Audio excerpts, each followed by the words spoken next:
नमस्कार दोस्तों, स्वागत है आप सभी का हमारे प्रोग्राम नोज़गे स्टार्स में। जैसा कि आप जानते हैं कि नीट के रिजल्ट आ चुके हैं और नोज़गे के स्टूडेंट दिव्यांश ने नीट क्रैक किया है 705 मार्क्स लेकर। तो आज हमने इनवाइट किया है दिव्यांश को, जो हमारे साथ डिस्कस करेंगे नीट क्रैक करने का राज। तो चलिए शुरुआत करते हैं दिव्यांश से। सो दिव्यांश, आपके नीट क्रैक करने का राज क्या रहा? सबसे पहले नीट के लिए स्टडी की जगह हमें लर्न करना चाहिए। ओके। हम पूरे दिन ऐसे स्टडी ना करके लर्न करते रहें। टारगेट बेस्ड स्टडी करें कि आज मुझे ज़्यादा से ज़्यादा सीखना है। तो इन्हीं जो डेली टारगेट्स को कंबाइन जब करेंगे तो हमारा जो लार्जर टारगेट है नीट क्रैक करना, वो कंप्लीट हो जाएगा, वो कंप्लीट हो जाएगा। और आपने एक मूवी का डायलॉग भी बताया था मुझे, वो बताइए। जैसे एक इंसेप्शन मूवी का डायलॉग है कि idea is the most important parasite, कि एक बार किसी के माइंड में आइडिया इम्प्लांट कर दिया गया तो उसको इरेडिकेट करना बहुत मुश्किल है। तो मेरा यही आइडिया आया कि एक अच्छा डॉक्टर बनना है और पेशेंट्स कहें कि भाई हाँ मजा आ गया, हम सही हो गए। तो ये आइडिया जो था ये नीट क्रैक करने के लिए मोटिवेट करता रहा। ओके, आपने नीट क्रैक करने के लिए जब आप स्टडी करते थे तो आपका स्टडी आवर क्या रहता था? ऐसे study hour approximately 10 to 12 hour हो जाता था, लेकिन मेन ये रहता था कि आज ये चीजें मुझे सीखनी है, मैक्सिमम सीखना है। और वो जो टारगेट बनाया जाता था वो लगभग 10 to 12 आवर्स में अचीव हो जाता था। अच्छा, बीच में कभी कभी ऐसा भी हुआ कि आपका मॉरल डाउन हो गया? क्योंकि स्टडी करते करते होता है ना कि हम इंसान हैं, कभी कभी मॉरल डाउन हो जाता है या कभी कभी लगता है कि अरे बुक्स को साइड में रख दो, ऐसा हुआ कभी? मोरल जब हम ज्यादा आगे का सोचते हैं तो वो मोटिवेटिंग से ज्यादा डिस्ट्रैक्टिंग हो जाता है और कई बार डिप्रेसिंग भी हो जाता है कि अभी इतना और पढ़ना है आगे, खाली यही 2 साल नहीं है। तो वो होता है कभी, लेकिन हम अपने पास्ट को रिमेम्बर करते हैं। जो हमारी मेमोरीज होती है वही हमें आगे इससे बाहर निकालती हैं। तो दिव्यांश, आपने यही सेक्टर क्यों चुना? क्योंकि होता है ना कि एक फैमिली का सपोर्ट रहता है, ये फैमिली में यूँ रहता है कि हाँ आप इस सेक्टर में जाओ। तो ऐसा कुछ रहा फैमिली में, कभी किसी का इंटरेस्ट रहा मेडिकल सेक्टर में?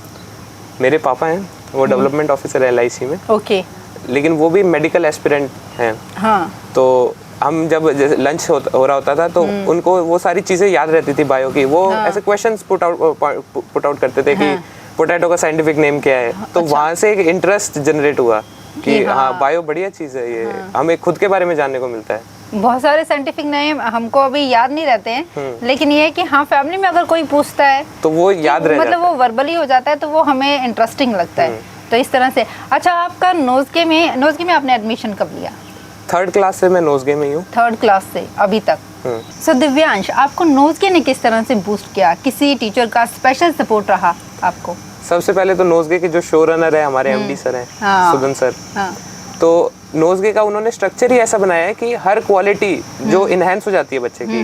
कॉम्पिटिशन्स जिस तरह के रखे जाते हैं, डिबेटिंग कंपटीशन और ग्रुप डिस्कशंस वगैरह क्लास बेसिस पे, तो उसमें जो स्पीकिंग का कॉन्फिडेंस वो बढ़ जाता है। और अगर आप लोगों से आराम से इंटरेक्ट कर पाते हैं तो आप सीख पाते हैं, तो आपका गोल अचीव वैसे में मदद करता है।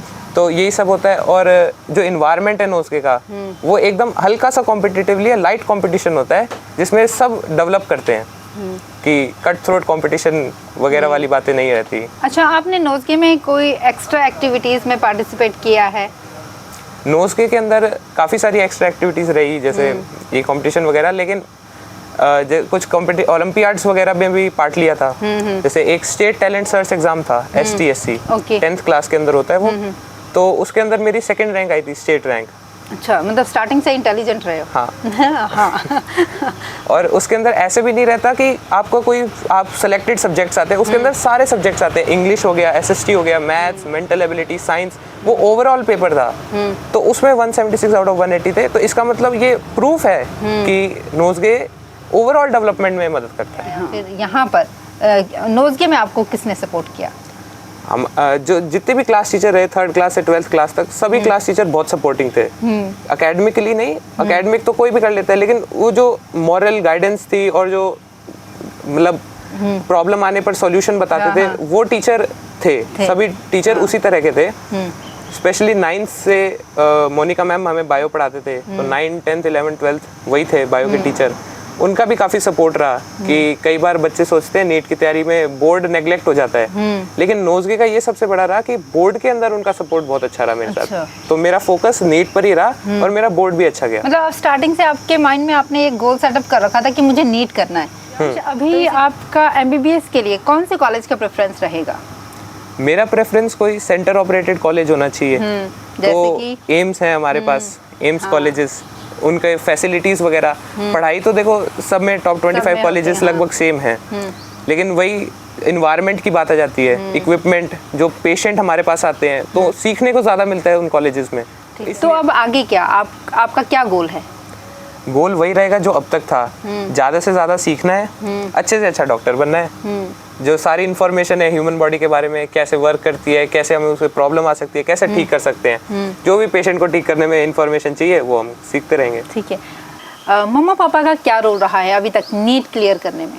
मदर फादर का ऐसा सपोर्ट रहता था कि वो जैसे फ्रेंड्स ही हैं, कोई भी प्रॉब्लम आई उनसे बात कर ली, तो मैं उनसे कनेक्टेड रहता हूँ हमेशा। तो ये मतलब आपकी लाइफ में कुछ प्रॉब्लम आती है तो कहीं और जाने से पहले आप मम्मी पापा के पास जाते हो कि हाँ ये प्रॉब्लम है। तो दिव्यांश, आप अपने जूनियर्स जो नीट क्रैक करना चाहते हैं उन्हें कोई टिप्स देना चाहेंगे? मैं उनको बस यही कहना चाहूँगा कि बस आप सीखते रहो, ज़्यादा से ज़्यादा सीखो, कोई लाइट हार्टेडली पढ़ाई करनी है, कोई ज़्यादा स्ट्रेस नहीं लेना है, क्योंकि हम जितना ज़्यादा स्ट्रेस, कंपटीशन तो बहुत है। आप अपने मॉक टेस्ट में भी देखोगे कोई ना कोई आपसे आगे ही रहेगा।